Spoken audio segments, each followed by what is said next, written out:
Number one Ibble Dibble here.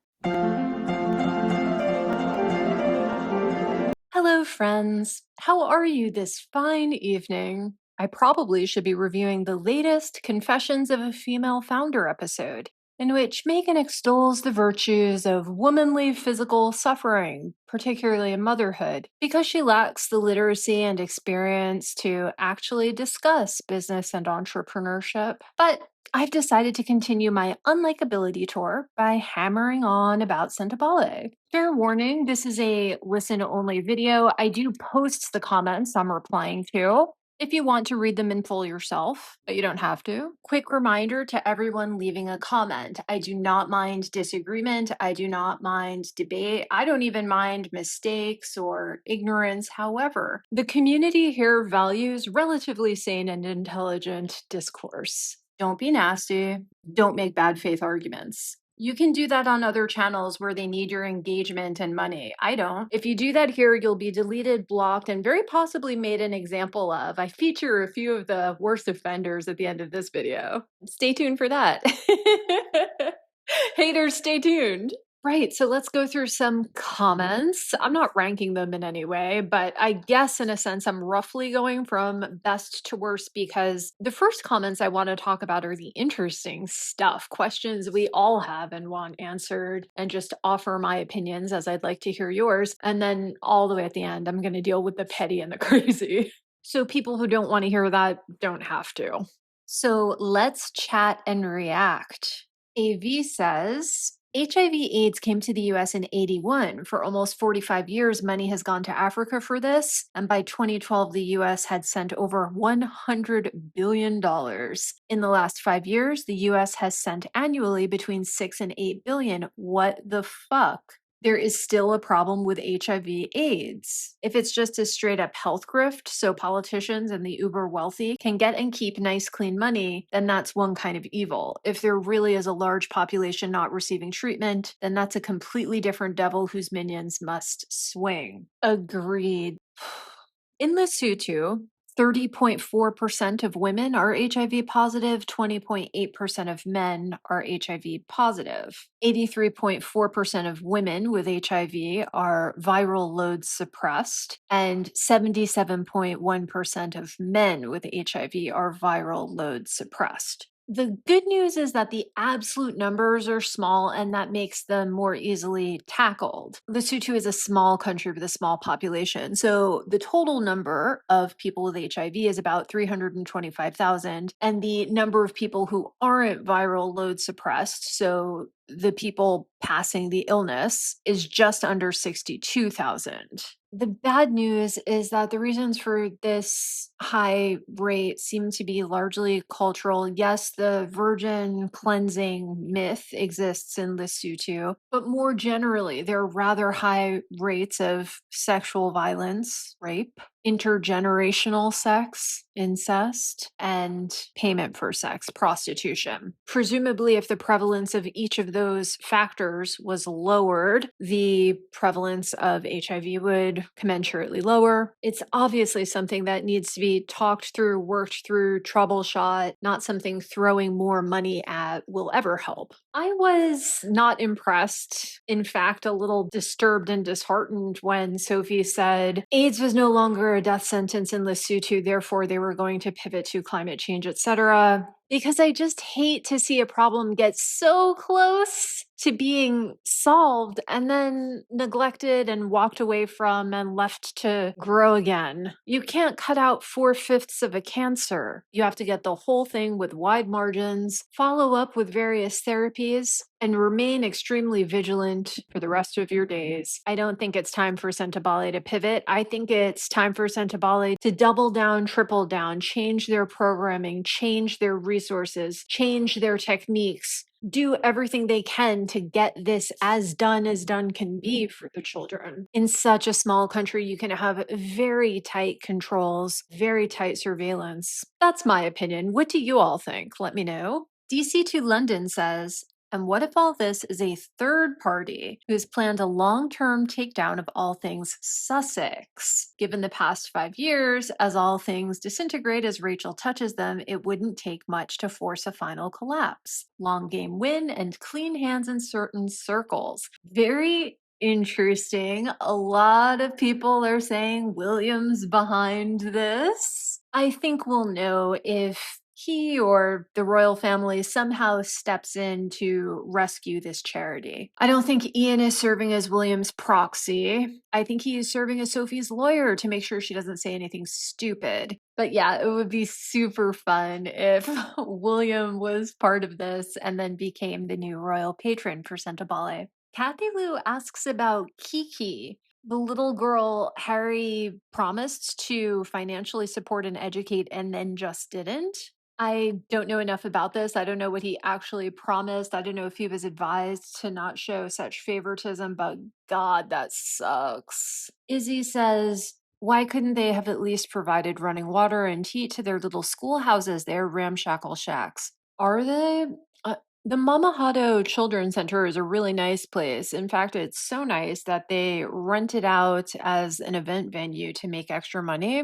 Also, education was never really their focus. Their focus has always been healthcare, and they execute those drives out of various buildings. Hospitals, community centers, regional administration offices. I suppose if there are ramshackle schoolhouses already in villages where they can have conversations with people, test, hand out prep, they would use them.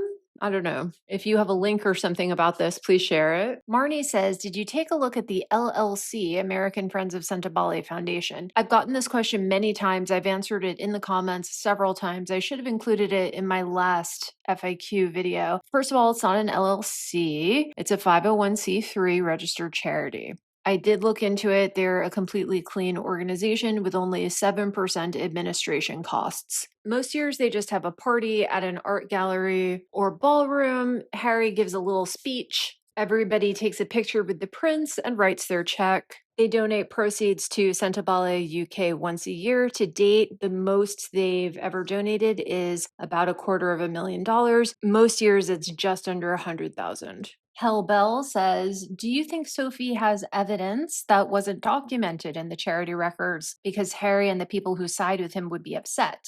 P.S. Great food for thought. Sophie hasn't filed any records under her own leadership. She's late. So we can only evaluate her accusations against board members by looking at their records under the prior leadership of Richard Miller, CEO, and John Hornby, chairman. If she had a smoking gun, like some sort of obscenely sexist, racist voicemail or email or text or something from Harry, I think she would have blasted it to the press and buried Harry and ended this. She paid lip service to the notion of not airing quote unquote family business, as she called it, in her Sky News interview, but did exactly that in multiple interviews and statements. I think if she had a criminal case against Harry or other board members or a civil case against Sentebale or its board, she would pursue it. She certainly has the knowledge, experience, resources, and incentive. I believe it's only a complaint to the Charity Commission and not a criminal or civil case because, one, she knows she doesn't have a case, and two, the whistleblower complaint investigation timeline suits her maneuver to eliminate literally everyone in one fell swoop. That's what I mean when I say hostile takeover. In a criminal or civil proceeding, Sentebale's operations would remain untouched for years. This way, she gets total control now. The prior trustees are gone, Harry and Seso are gone, and with her cronies installed, which she's already done, that's not a question of if she will or will not do it, she's already installed her own cronies. Even if the prior trustees are proven to have done absolutely nothing wrong, they'll never get their positions back because Sophie's cronies will never nominate or vote them back in. Whatever the truth is, I can't wait for it to be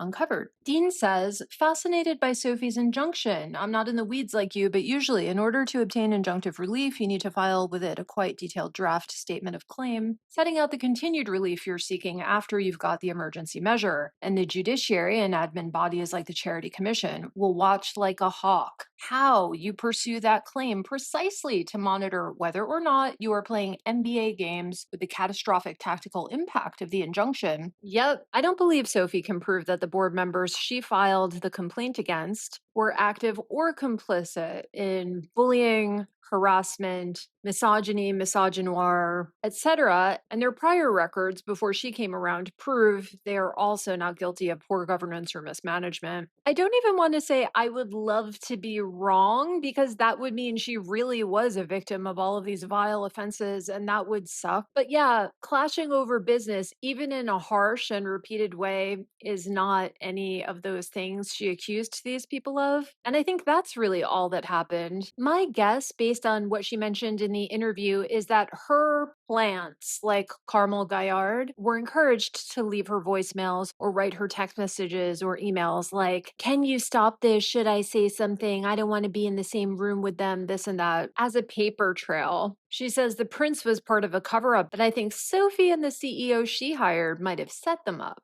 She won't actually have incriminating emails, minutes, video conference recordings, voicemails, texts. Because as much as she may dislike Harry or say so, using an imperious tone with her, that's not misogynoir. That's not harassment. After all, during her prior 6-year stint as a trustee with Harry and Co., Harry and Bros, she didn't have any issues. As she mentioned herself, all the old timers on the board, the ones that had been there for 10 and 11 years, she worked with the last time around for about a year before she left. They weren't a problem then either. What's different this time around? A lot of people are saying Meghan, obviously. Sure, but how would Meghan force misogyny, misogynoir, poor governance? To me, this seems like a classic case of look over there.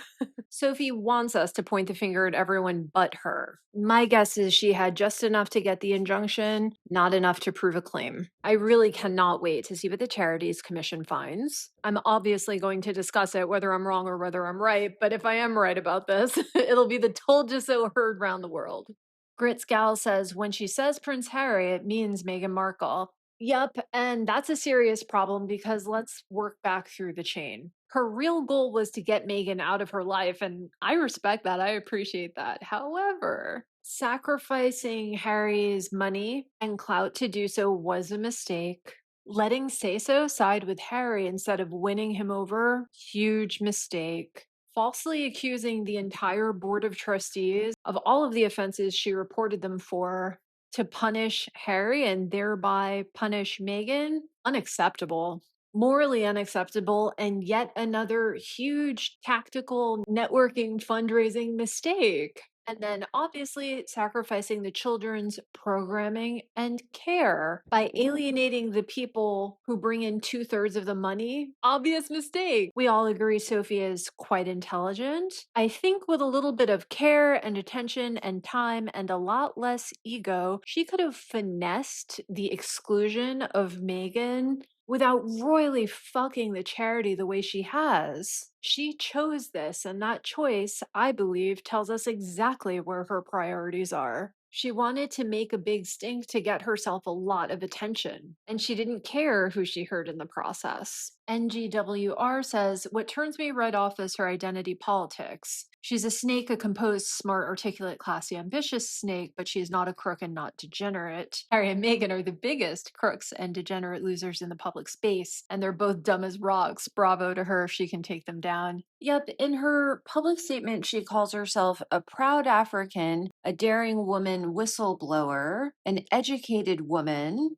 with one job fundraising for Sentebale, which is not a vanity project to her. She mentions again that she is African, again that she has a world-class education and career, again that she's a woman standing for other women. Because she wants people who look like her and respect her accomplishments to side with her without actually looking at her behavior. Who wouldn't think, oh yeah, I stand with Sophie? Well, raising money for Sentebale wasn't her only job. That's a ridiculous thing to say. She is and always has been top level brass at exploitative, monopolistic global corporations. But moving past that, Sophie pushed out 10 directors, one CEO, one COO, and 8 trustees. something happened in late fall 2024, and about half left, one by one, month by month, between late October 2024 and February 2025, all saying they either couldn't get along with her or didn't feel they were right for meeting her new directions and initiatives. The remaining half are those whose resignations were forced in her little hostile overthrow. Of the 10, 3 were proud Africans with world class educations and careers, and 2 of the 3 were women. And they were all around late enough to be named in her Charity Commission complaint. One more time. 2 proud African women with world class educations and careers were accused by Sophie in her Charity Commission complaint. Not to mention the similarly educated and high status African male trustee and Prince Seso. Do you believe these women were complicit in bullying and misogynoir? I don't. Why were they forced to resign? Sophie bet that most people would never do any research beyond reading her statement and never know or figure out who was on the board when and why. But her proud, educated African woman whistleblower victim shtick falls through when you actually look at who she pushed out of Sentebale. My theory is that she actually doesn't care what the Charity Commission says or what happens with that, because she got to try her case in the court of public opinion with no backlash. There is a parallel between Harry and Meghan talking so much shit about the royal family, knowing full well the royals could not and would not respond, and Sophie talking so much shit about the trustees and Harry and Seso, knowing full well that having complained about them to the Charity Commission, they cannot respond. Identity politics in general are such a pox on humanity, and I'm so sad people still buy into it. My initial reaction to Sophie using identity politics so brazenly is that I would be embarrassed. I would be embarrassed to lower myself that way. And I don't think she actually buys into the identity politics she's spouting. She's too smart for that. I think this is a warning to anyone who works with her in the future in any capacity that if they fuck with her, she will run this con on them. This smearing with isms con. I bet Mark Zuckerberg watched this and thought, well, I guess I'm never getting rid of her. Len asks, who was the Brian H tried to add to the trustees without consultating the director? That is interesting to know, cannot find it anywhere. There was no Brian. In the 19 years of Sentebale, there has never been a trustee named Brian. Further, no one new became a trustee while Sophie was chairwoman. They had all already been there for a minimum of 2 years. Harry did not try to stack the board while she was chairwoman. During Sophie's previous stint as a trustee at Sentebale between 2009 and 15, many other trustees came and went. It's impossible to say who she might be referring to, and these trustees were a mix of male and female, various ethnicities. I believe Sophie chose the name Brian because it's a typical white male name, and she was race baiting and spinning an allegory about white male privilege on the Sentebale board, which was not, in fact, real. If you watch the interview again when she's talking about the Brian that didn't exist, don't look at her face, look at Ian's face. He gets very uncomfortable, fidgets, and is about to stop her. But she gets out of it quickly enough that he decides the odds of her getting called out on it would be lower if he just let it pass and hoped nobody noticed than if he interrupted, rephrased, and backpedaled. Honestly, at this point, I think I'm just going to go through this Sky interview beat by beat and give you my reaction because it's hard for me to understand how so few people seem to see what I see very clearly. Sam says it seemed odd at the outset that the entire organization blew up. I also found it strange that Harry and Prince Seso have made no overt attempts to either defend their position or to make overtures for the charity's sake to resolve any or all of the issues. Was their involvement so minimal that they have no real power or influence? Yeah, I think one thing people are really losing sight of is that they have literally no power or influence according to Sentebale's governing documents. They were not on the board, they did not vote. And let's get really real. Do you think Harry was even there or paying attention for the Zoom calls? Harry and Seiso are the friendly, famous faces that make it easier to get money out of people. They exist solely to smile and shake hands and give charming little presentations and play polo and drink champagne and exchange pleasantries with VIPs. They tap their existing network for donations. They hit up new acquaintances for donations. Governance is not their role, and they weren't the people Sophie actually accused of poor governance. Sophie accused the sitting trustees, the rest of the board. This is problematic in two ways. Number one, obviously, it's not right to wrongly accuse people to get revenge on someone else. It's a form of terrorism. This is like people who, instead of shooting their spouse, whom they hate, they shoot the children to punish the spouse. But secondly, it's terribly impractical within Sentebale because since his split from the royal family, Harry has been the largest private donor literally every year. And Prince Seiso is the little brother of the king of Lesotho and instrumental in securing funds from his brother's government. If they didn't have money problems before, they certainly do now. Unless Sophie and her family are going to make up the difference. Maybe they will. Maybe the African billionaire connections she boasted of will come through now that she's free of Harry and Seiso. But personally, I doubt it because I don't think they perceived Harry and Seiso as obstacles. I think they perceived them as decoration and part of the furniture. That's all. Margaret says, would the fact that trustees were kept on much longer than recommended in itself be considered poor governance? No. I'm getting questions like this about each of Sophie's accusations. Like, is there another possible way to interpret the definition of this accusation?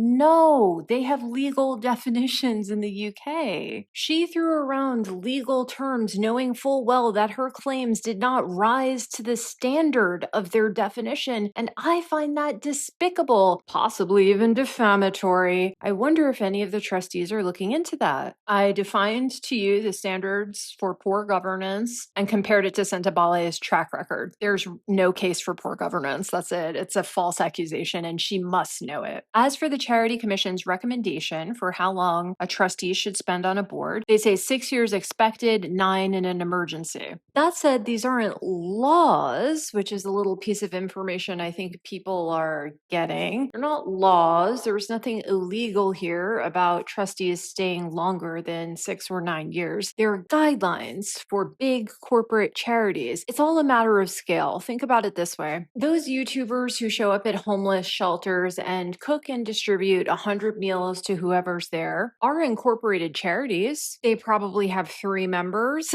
The YouTuber, their girlfriend, and one of their employees. As long as that YouTuber feels like making videos, they will be the chairman of the board and their videographer will be a trustee. If it's 2 years, great. If it's 20 years, great. The guidelines about turnover were put in place for really big corporate charities where the people who run them are remunerated employees, not founders, not people doing it out of the goodness of their hearts per se. For example, the CFO at BP might be the chairman of the BP Foundation for 6 years and then turn it over to the COO or one of his subordinates. Because while BP certainly doesn't intend to fire him and they certainly do trust him with their money and their charity goals, they want to limit risk. They want to limit the negative impact of any single corrupt, self-dealing, embezzling employee. In general, the larger the organization, the shorter you want the trustee terms to be. The smaller the charity is, the less it matters. Regarding Sentebale specifically, of the 10 trustees Sophie pushed out, 2 had been there from day one, 1 had been there for 11 years,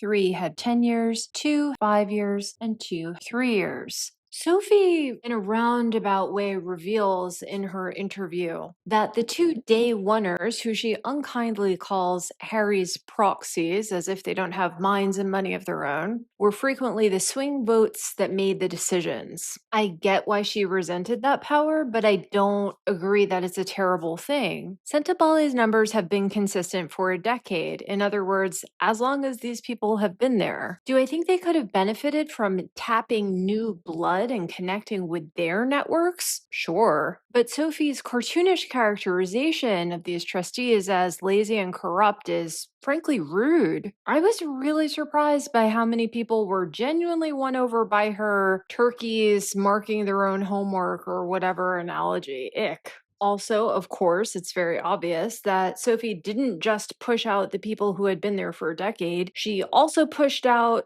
the people who had only been there for 3 or 5 years, respectively, which was two-thirds of the board at that point. Sabine says Dr. C's problems lie rather with the show ups than no show H. Maybe she used him to vent an indignation which built up for a long time, but she couldn't hit the real targets until the dumb, undiplomatic, entitled, and white H gave her the opportunity. Race cards work several ways. With her educational and societal background, she is part of the elite and uppermost echelon in her home country, and may be used to and or privy to levels of corruption other strata would not dream of.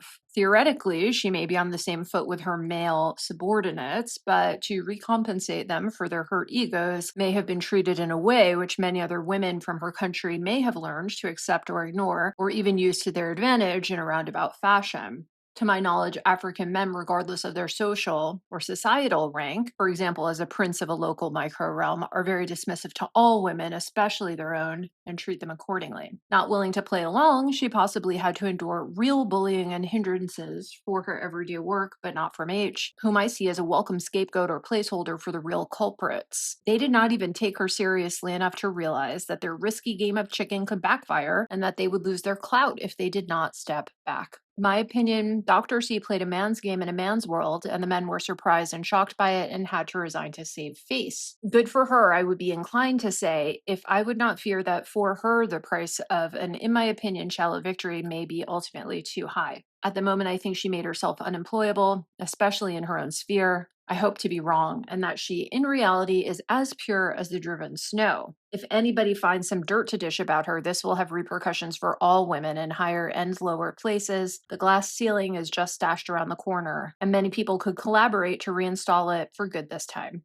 Yeah, I agree that her problem with Harry was his showing up, not his not showing up. I think, as the second biggest private donor, the day to day boss, the face and contact for the charity while Harry was never around, and yes, as a very wealthy and privileged member of the elite African diaspora, Sophie was annoyed when the actual royalty showed up and treated her like a servant, as she should be. That shit is extremely disrespectful and ungrateful. I also agree with you that maybe Sophie did not expect the treatment she received at the hands of African billionaire oligarchs or whoever she decided to try to raise funds from all by herself, perhaps due to latent sexism. We have no idea what went down. We just know she didn't get the money. In my opinion, Sophie is just as much of a princess as Meghan. Sophie's education and career for the past 25 plus years has been entirely in North America and the UK. Maybe she's kind of sniffing her own armpits with the proud, effective African woman CEO image that she really enjoys having where she works, but maybe it's not connecting so well in Africa.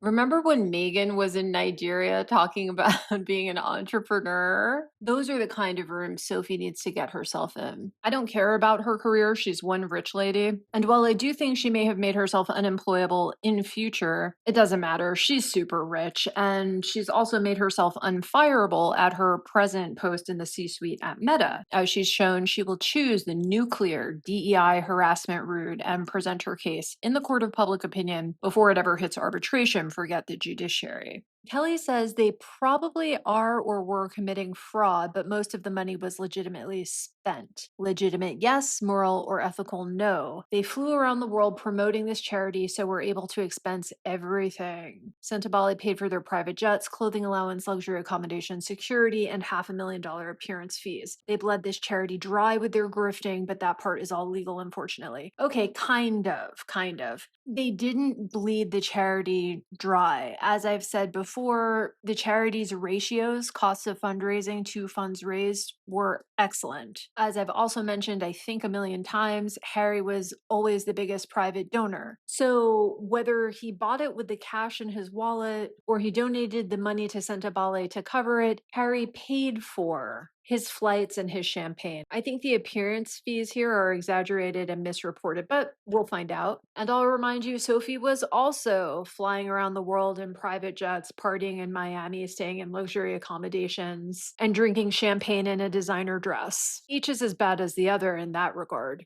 But like Harry, her family being the second biggest private donor, she was more or less paying her own way. They both also obviously got huge tax breaks. Yeah, there seems to be this notion that financial attorney Sophie is ending corruption at Sentebale. There's no indicator, past or present, that that is the case. Teacup says, I for one am fine with Sophie cynically exploiting identity politics to cover for her own shortcomings. It's against Harry, who God knows has exploited everyone else to cover up for his. I mean, there's certainly a karmic symmetry here. Besides, I agree with her that operations needed to be consolidated closer to home in Africa rather than London. I did cover this in my last video. All of the trustees that she complained about voted for this move 2 years ago. There was no opposition to that. That's a myth. Enough of the white savioring nobody is asking for anymore in today's climate, of which Harry is the worst offender. Polo is no longer tenable as a method to help poor African orphans. It is time to canvass the wealth that resides on the continent.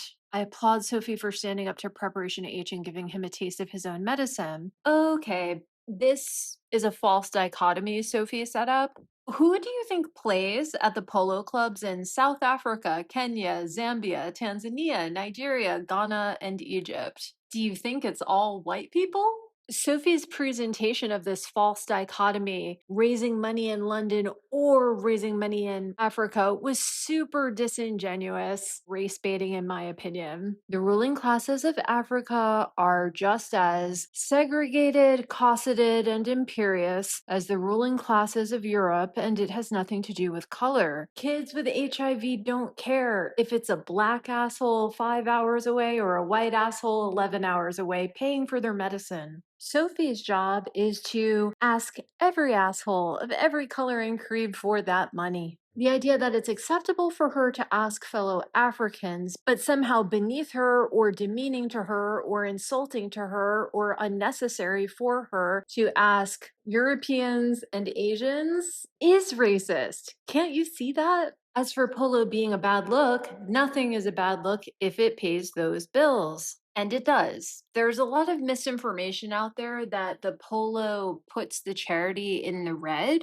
That is not borne out by the annual reports of the past 20 years. Polo makes a good deal of money for this organization. It also gave Sentebale the image of being a carriage trade, blue chip, white glove kind of organization. If I were Sophie, we'd be doing polo matches, kiddie tennis ladders, luxury ladies' luncheons, obviously black tie galas, definitely golf tournaments, safari drives, jungle treks, you name it. Charity isn't just about charity for rich people. It's about status, of course, and networking. Very wealthy people rely on these events for matchmaking and business scheming. Remember when I reviewed the Archetypes episode with Sophie Trudeau and explained how she and Justin met? When they were elected, in other words, paid for by their parents to be co-chairs of a charity committee in their 20s? Remember how Prince William and Catherine both did separate Raleigh International charity-driven gap year programs?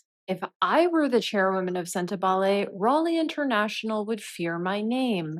Everyone has such nice things to say about Sophie's banal CV, as if that qualifies her to be the chairwoman of Sentebale. Where I'm from, we do it differently. Our rule in New York is give it or get it. You only become the chair by giving or getting more than everyone else. Of course, it's a popularity contest. There's even a hierarchy of charities. So you can only even get a chance on certain boards if you've already proven your give and your get at other less prestigious charities. The game is manipulating rich people into giving or getting as much as they possibly can to show off to their peers and maintain or even improve their social standing. Sometimes in New York, for example, a girl will come out of nowheresville, like Olivia Palermo from Boston. She didn't know anybody. She didn't get a dime, but her father gave enough to get on every Young Friends committee in New York. It was, in a sense, her debut. And wealthy people relish that chance to prove their son or daughter is not a nobody, their son or daughter is a socialite. Of course, this method of fundraising must be balanced with institutional funding from governments and other bigger charities offering grants. I don't know if Sophie really knows this or understands this because Sentebale has really been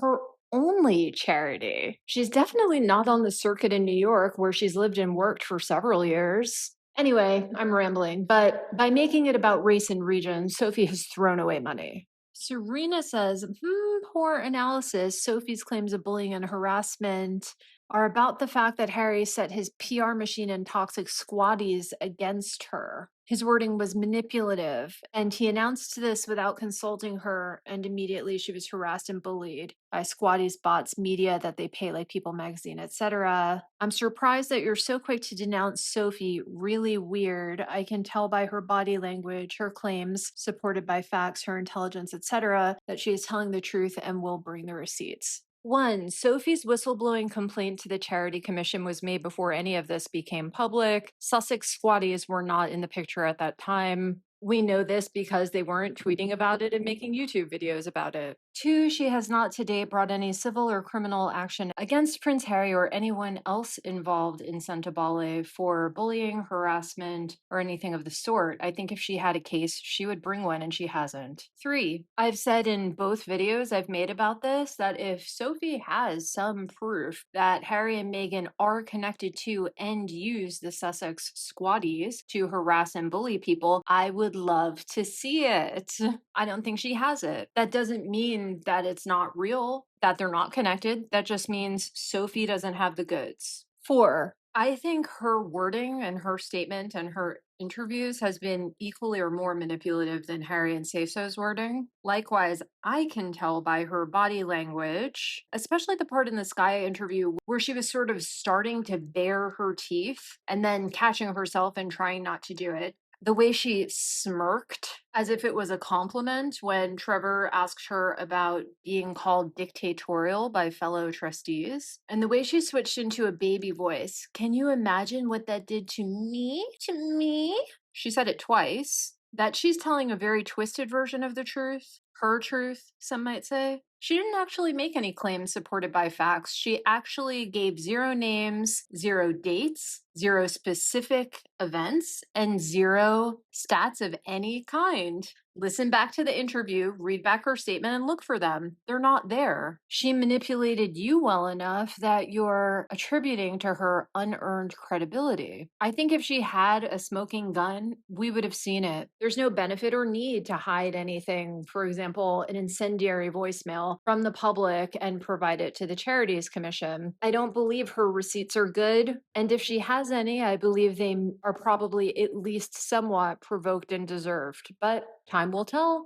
Taurus Moon says, okay, say that everything in this video is true. For what nefarious purpose would be Dr. Chandauka's motivation? Why so determined not to be outed as chair? The video implies deceit and poor intentions on her part. For what purpose, to what end? I'm not saying there isn't a nefarious purpose. I want to know what it is. I don't think it's nefarious. I think it's really simple. When somebody pays millions of dollars for something, they believe they own it. Harry did literally nothing for 5 years except sign a check. Meanwhile, Sophie came in making huge donations, got along well enough with all the people she accused of such nasty things to get herself elected chair of the board, completely overstepped her role, and ousted anyone who didn't leave of their own volition. She acted like she owned the place, and she kind of did, but maybe only like 45%. And here we are. Meltsme says, I'm no expert, but I lean towards the highly educated woman rather than the prince who had to cheat in order to pass art at Eton and couldn't pass his aviation tests. Yeah, I found this in a lot of the comments, people conflating intelligence with high moral character. That's not the case. I don't know how to say it more plainly. Plenty of highly intelligent people are totally diabolical. Billionaire entrepreneurs, their C-suites, and the politicians they pay off to keep their money flowing are all, to the man and woman, exactly this. And Sophie is one of them. She's in the C-suite at Meta. Fake news, foreign propaganda, sell your data, meta. She is not above this behavior. Kite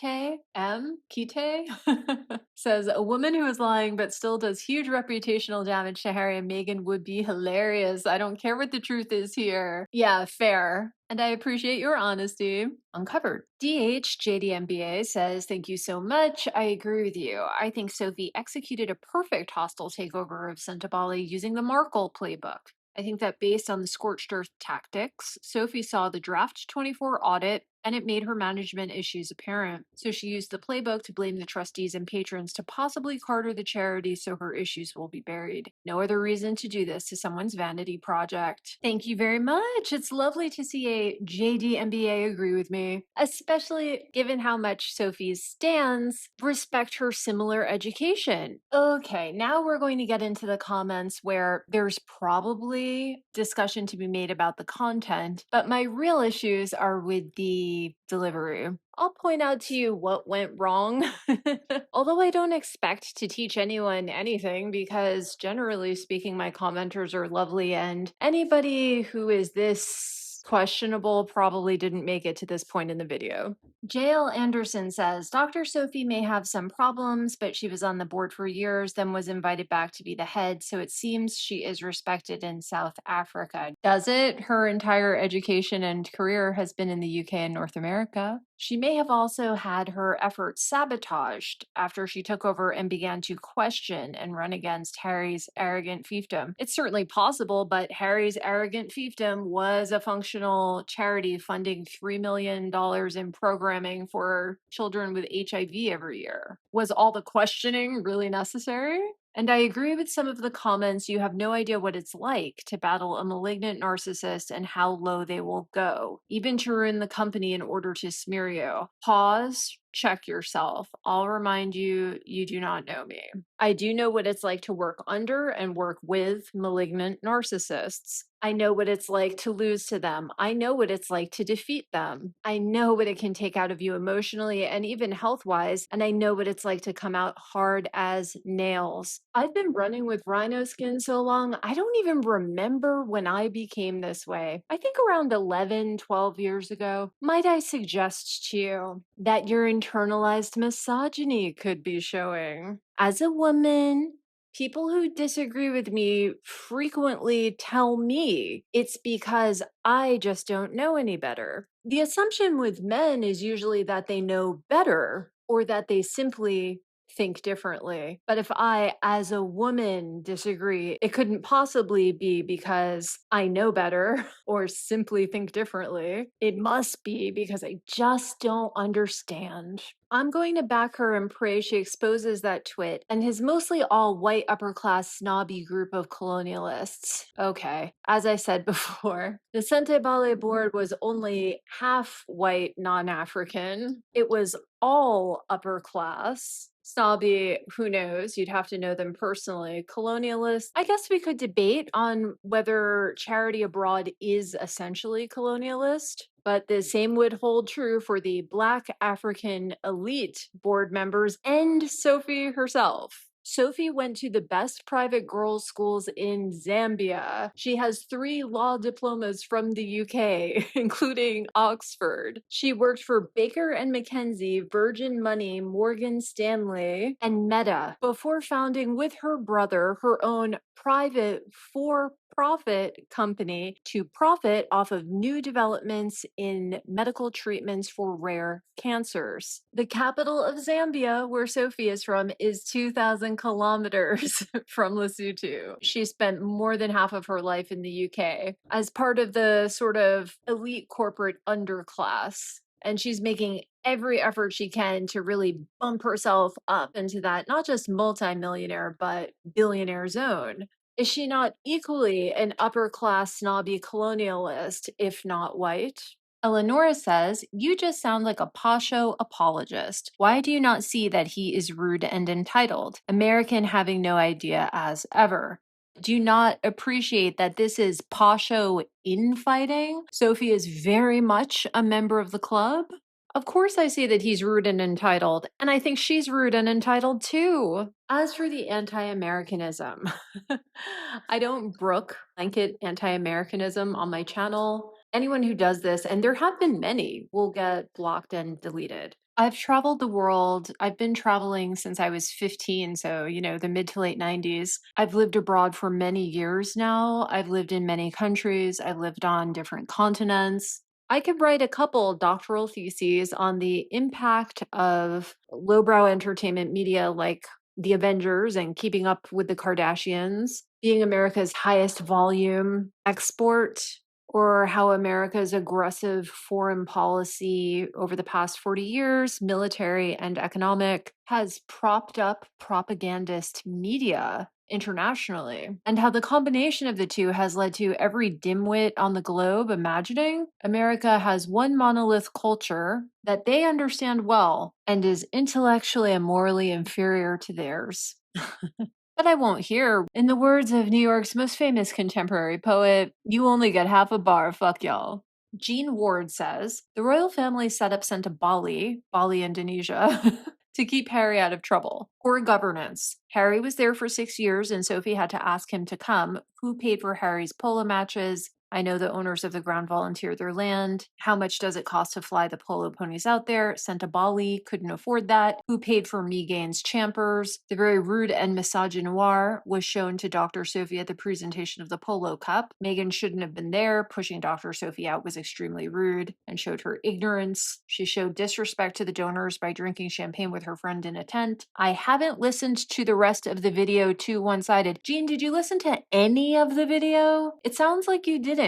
If you can't be bothered to listen to my video, don't bother to comment either. Please, you're arguing with air. There is a legal definition of poor governance. When you're filing whistleblowing complaints with the Charities Commission, you can't just throw the term around. It is not okay for Sophie to report 6 people to the Charity Commission for poor governance when they are simply and very obviously not guilty of it. Imagine if you were one of the trustees giving your time and money and connections and expertise freely, and Sophie reported you to the Charity Commission for something you didn't do just to get revenge on Harry. Literally nothing you just wrote has to do with the legal definition of poor governance, which in this video I defined in its 6 key aspects and compared to existing records for anyone who bothered to listen. You just couldn't be bothered. If you didn't listen to the video past, 40 seconds in, when did you come to the conclusion that it was one-sided? Jean, for the record, has never commented on my channel before. My channel isn't growing, it's shrinking. The only people who watch my video are subscribers. I get very few new subscribers per month. A lower and lower percentage of my subscribers watch my videos. I doubt Jean happened to come across my channel one day 4 years into the game. People like Jean make me wonder if Sophie doesn't have her own little Sophie squad. She's very clearly very concerned about her public image and reputation, and she's obviously familiar with Harry and Meghan's tactics. And Sophie's role at Meta was the head of America's risk management and intelligence. She knows better than pretty much anyone else how bots and trolls and propaganda and fake news and Overton windows work, and she would certainly know how to use them herself. Dickweed Starchild says, wow, you really seem to hate, in caps, hate, Sophie Chandauka. This is the first time I question your bias. Hate, bias, really? Seem to hate? Seem to hate. So you can't find any actual examples of hate in anything I said, and you're using the word seem so you can accuse me of hate? Nasty. Nasty work. What? Anyone you disagree with, you just accuse of being hateful and biased? Is that it? You sound like Harry and Meghan. For the record, I don't hate Sophie. I'm indifferent, maybe mildly disdainful. I probably wouldn't want her as a friend, and after witnessing all this, I definitely wouldn't want her as a colleague. Maybe she has a great sense of humor or a fun side that we just don't know about and haven't seen. I don't hate her.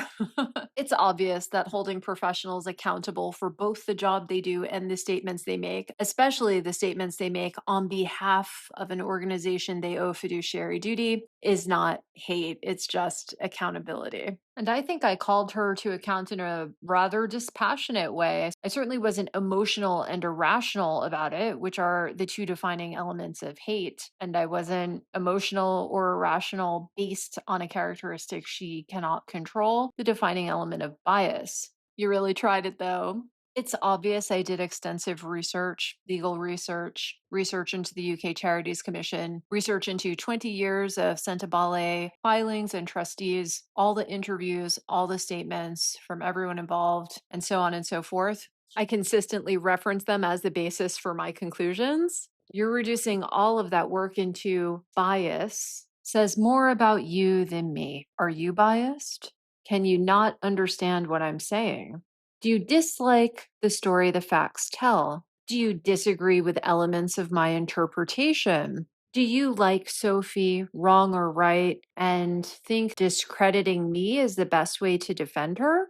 Do you often insinuate people are racist, sexist, or somehow otherwise biased using phrases like seem to hate to evade accountability for what you've said? What bias? By all means, elaborate. What exactly are you accusing me of? Please spell it out. Spell it out for me like I'm 5 years old. It's really adding insult to injury. This is just such a lazy bad faith argument. However little you think I like Sophie, I like you less. Because Sophie at least stands on all 10 toes when she calls people misogynoir with her full chest. She didn't question anyone's bias because they seem to hate her. Don't you realize that's the only thing people like about Sophie? The fact that she's very publicly, very possibly falsely accusing H&M of all of the nasty isms they accused the royal family and the British public of. This is so dumb. I don't even know if you're for real, for real. Are you just trolling?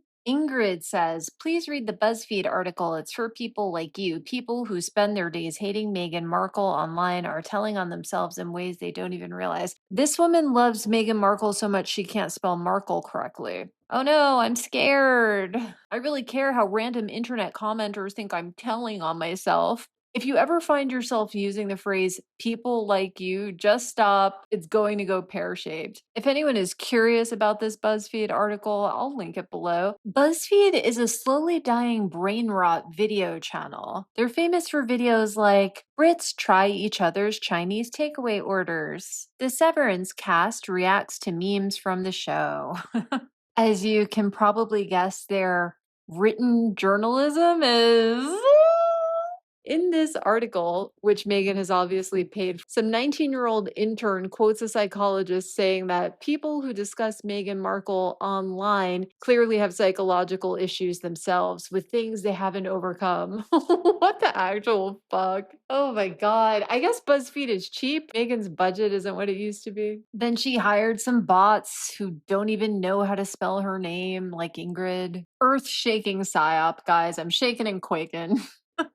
I don't even know who I am anymore. I guess I'll just jump off a building like Marion Cotillard in Inception. All because I dared to speak the name Meghan Markle. Andrea writes, I'm watching old episodes that I couldn't previously finish due to your need to slam non MAGA politics. Are you still standing proud with Project 2025 and the purposeful market crashing to enable insider trading while we alienate every ally we've ever had? Are you that much of a Putin fan? It sucks when smart people choose greed. Oh my. Okay, I get at least one of these on every single video. Obviously, we all know that there is another much more popular female YouTuber who talks about H&M and also has a New York accent. I think we sound rather different, but apparently people who are not from where we're from have trouble hearing who's who.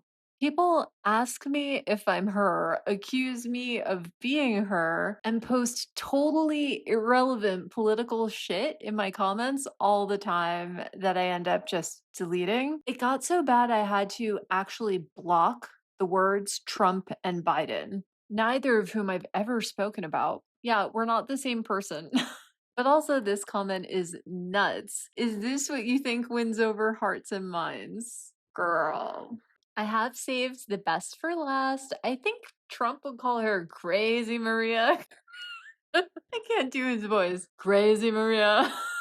Maria says, how come you didn't report that Sophie's family are also donators to Sentebale? Also, your graphs and letters look like someone decided to create with their computers and copy machines. Are people supposed to believe those are real documents from Sentebale? If they are, why is there no headline with Sentebale's official information? In my opinion, someone created and faked these documents and you put them out. I've seen the original documents. And how is it only you have a letter that is now saying the investigation so far is pointing to Sophie being the blame? Why didn't you report the $51 million that USAID gave to Sentebale and all that money went missing? And two people were reported to be getting sticky fingers with that money, and Sophie was not either person. Harry's wife was demanding 51 million be given to Archwell. Why? In my opinion, you sound a little like Rachel, but also in my opinion, you forged that paperwork and letters. That is why none of letters you read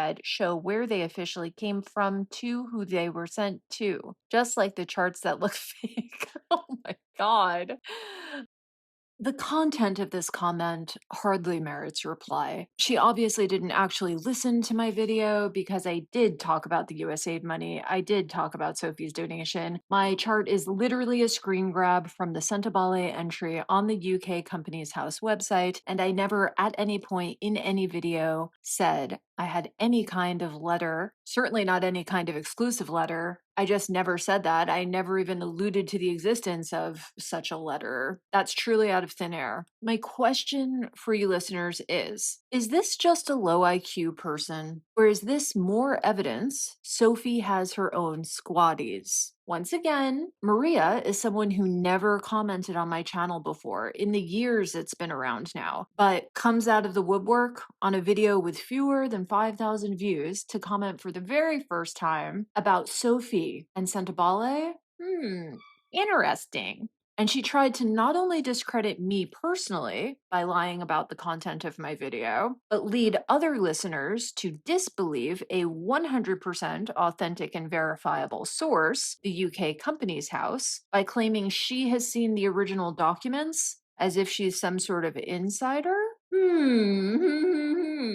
And the utter illiteracy. I can't see where or why Sentebale, with its regional centers in London, Lesotho, and Botswana, would need to hire English illiterate native Spanish speakers in any roles involving their original documents in any way. Finally, saying I sound like Rachel is straight up wild. Rachel could never. When I get comments like this, I try to take a charitable view of the commenter. I would prefer to think they're simply ignorant.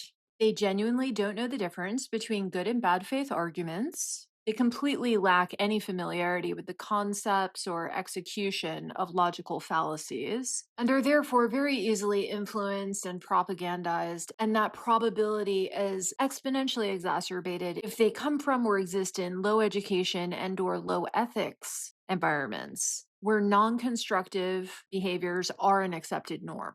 I thought I would test her a bit and replied giving her the link to the exact chart I showed on the Companies House website and warned her not to use straw man arguments on my channel, and this is how she responded. Then prove it by showing it, not just saying it. Anyone can say anything. It's obvious something hurt your feelings. Did you say Sophie's family donated? Did you really? You implied a lot about Sophie, a lot. Why don't you contact her and ask her for the truth instead of making assumptions? Maria, if you are a real person and not a paid troll straight out of a Latin American bot farm, stop commenting on Sophie. You are so bad at this, you do her a disservice. Sophie and I function in a world where the average mastery level of rhetoric, debate, logic, diction, and manipulation is so high above yours. You could only stare at it from below and mythologize its mechanics like an ancient human trying to make sense of the night sky. And if Sophie did hire you, everyone else who's still listening to this video, take note. Sophie thinks you're this stupid. She thinks you are this stupid. She thinks you're so stupid that you will be swayed by a critical critical mass of disinformation, copy paste propagated by illiterate trolls on any social media post critical of her. But believe it or not, Maria's was actually not the worst take. Here's the worst take, in my opinion, and I got several like this. Diana says, in caps, stop judging. By your own admission, again in caps, I am not a judge, 100%. Oh, Diana. I'm guessing you've been brainwashed into believing that morally upstanding women never exercise skepticism, critical thinking, or discernment at all, even if it renders them the victim of anyone, anytime, and any circumstance. Where you're from, are women only really allowed to open their mouths so they can tell other women to shut up? I genuinely feel sorry for you. I forgive you. All right, thanks for joining me. Let me know in the comments if you enjoyed this replying to your comments video and you want me to do more. If not, let me know what topic you would like me to cover next. Toodles! Don't forget to like, share, and subscribe.